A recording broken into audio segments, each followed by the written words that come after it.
political analysts say Hunter's plea and expected resignation make it more likely the 50th district seat will remain in Republican hands. 10 News reporter Rachel Bianco is live at the Registrar of Voters with the three options the governor will have when and if Hunter steps down. Rachel.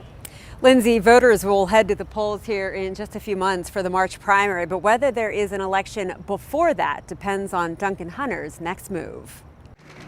Congressman reaction this morning.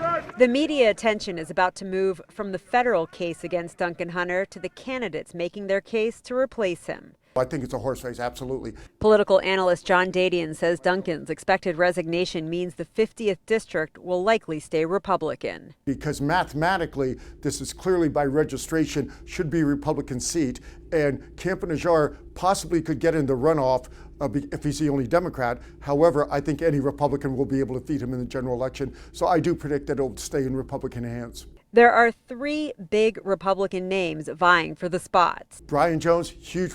His nickname is Mysteries County. Okay, so the people know him. Darrell Issa, big name regionally. Carl DeMaio's been on radio, former council member. People know the name. Dadian says Issa's seniority could work to his advantage. It's for the past couple of years since Duncan Hunter's been under indictment, he's been stripped of even being on committees. So Darrell Issa's argument is going to be, I get San Diego's power back the minute I get in.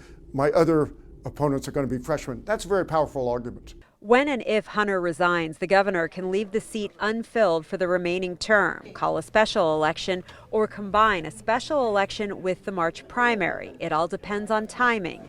Dadian says the recent resignation of Congresswoman Kate Hill may hint at what happens next. So her special election and the regular primary is on March 3rd. There might be, for her, 4 races within 6 months. That might happen to Duncan Hunter, depending on when he resigns. Now this morning, Duncan Hunter's father told 10 News that they'll meet next week to talk about resignation. Reporting live in Kearney Mesa, Rachel Bianco, 10 News. People with the 10 News app were alerted when Hunter pleaded guilty. To download our free app, just to get breaking news sent right to your phone.